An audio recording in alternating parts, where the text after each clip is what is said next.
Hello there YouTube, welcome to Showcase Watches. Before I start this video, please don't forget to like this video, leave me a comment, subscribe to the channel and check out my other videos. I'd really appreciate it and it will help the channel out. So today we've got a unboxing, and this is an unboxing of a Tudor watch. Tudor is a beautiful brand. It is a sister brand to the Rolex company, and it is an independent brand, so it's not part of a larger group like Swatch or anything like that. It is completely in-house and owned by Tudor. Now, this watch, for the fans of the show, will be of no surprise. It is a very highly anticipated watch, and it's a watch that I've featured on the channel already, and it is this very watch that I featured on the channel. So without further ado, we have the Tudor. So nice cardboard outer box, the Tudor shield, Tudor logo.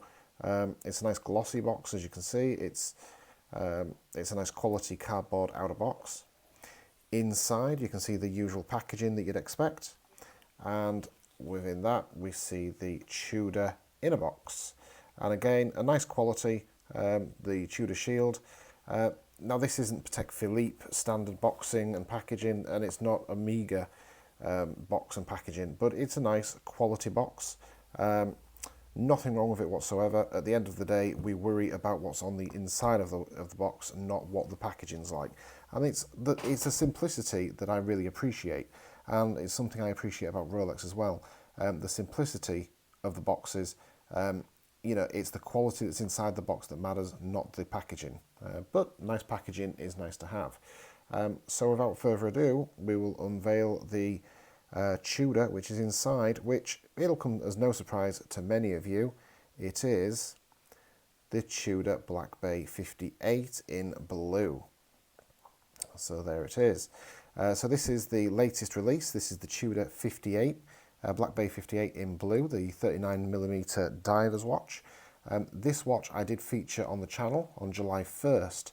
This watch was released on July 1st, 2020, and this is the very watch I reviewed. This is the actual watch I reviewed. So basically I reviewed this watch, and I pre-purchased, well, I purchased it straight after I did the review. And I understood that this was to be like a showroom example, so other people were going to be able to see this watch, and I wouldn't be able to have it immediately. I would have to wait a couple of weeks until another one came in before I could pick mine up. But I specifically wanted this one for the simple reason being, and I'll just show you on the card, I'll cover up the model number and everything, the number. So this is the reason why I wanted this particular watch. It is dated the 1st of July 2020, which is super cool. This is the day the watch was launched, so it is the 1st of the 1st. That is why I wanted this particular watch. It is a watch that I reviewed in store, so you know, it was the first one that I saw in person. It was the first one that I tried on, and I just fell in love with it. Absolutely fell in love with the watch. So obviously we've got the traditional little cushion, very, very similar to the Rolex cushion. These are superb. They don't put any extra stress on the watch bracelets or anything like that. They're perfectly fit for purpose. So I've already done a full review of this watch on the channel. If you check out my earlier videos, you will find it. But just a quick overlook of the watch. You can see it here in the beautiful, beautiful 39mm. It's got the 60-click rotating bezel, aluminium bezel as well. So it's just got a lovely, satisfying click. In fact, I'll put it up to the microphone so you can hear it. So just a really nice, satisfying click to it. Obviously, the typical tool watch stainless steel bracelet, the nice milled clasp with the Tudor shield machined into the clasp, which I really appreciate this type of detail. It's really lovely to see. We've got the faux rivet bracelet. Not everybody's cup of tea, but definitely very tool watch-esque. So, you know, I'm not for it, I'm not against it. It's one of those things that I live with. It's not my... I suppose what I'm saying is I'd prefer not to have it on the watch, but, you know, it's on the watch, so it's not something I'm too hung up over. I think it's nice. I think it's nicely done. I like the fact that Tudor's used the screws instead of the pins. It's going to be a very, very easy watch to size. A little bit lack of diver's extension, but then this is a £2,700 watch.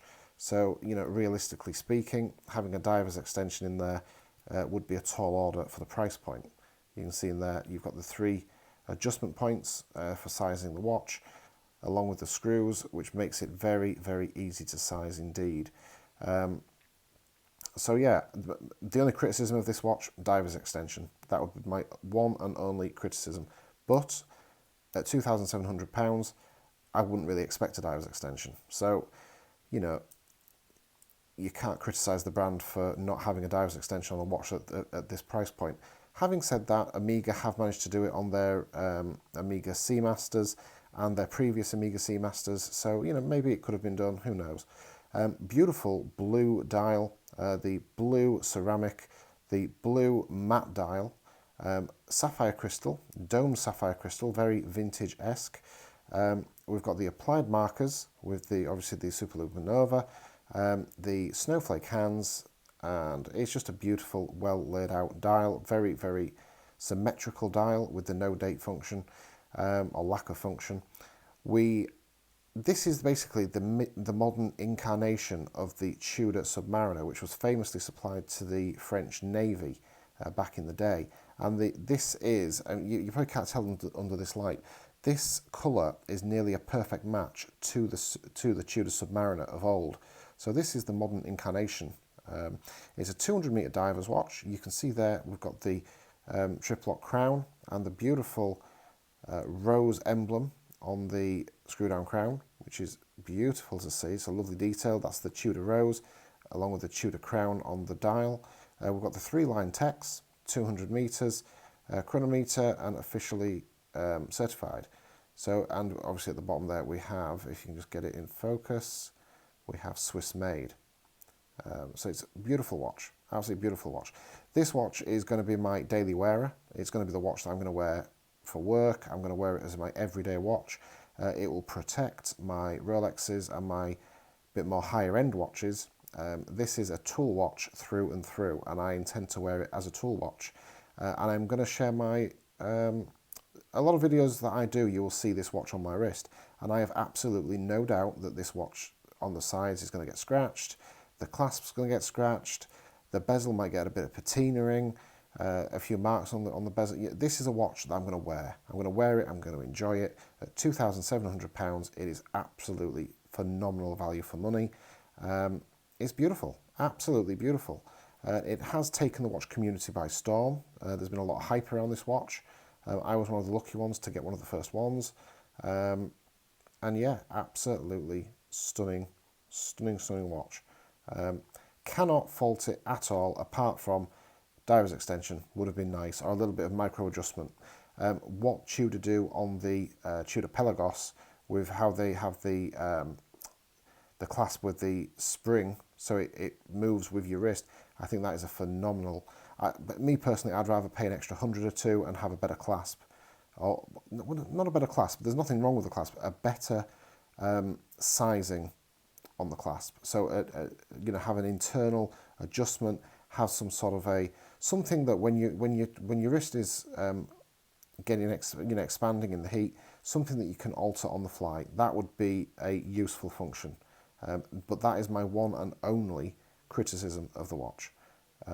Everything else, proportions, build quality, materials, the movement, and in-house movement, I might add. So there's no more ETA movements in these watches. It is all in-house.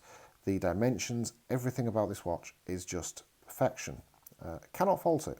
Cannot fault it. And arguably a worthy competitor to the Omega Seamaster and the Rolex Submariner. I truly believe that.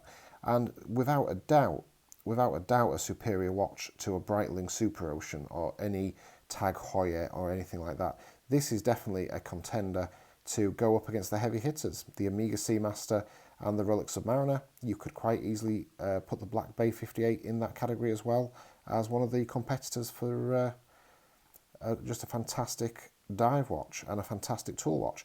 This one being maybe even more favourable for the simple fact it's more affordable. At this price point, you can afford to own this watch and use it as intended, which is more than can be said for its Rolex counterpart, which, at over £7,000 retail and on the grey market selling for eight to £9,000. This is great value. This is great bang per buck. So let me know what you guys think. Please check out my channel, check out my other videos, check out the full review that I did of this watch a few weeks ago. Let me know what you think.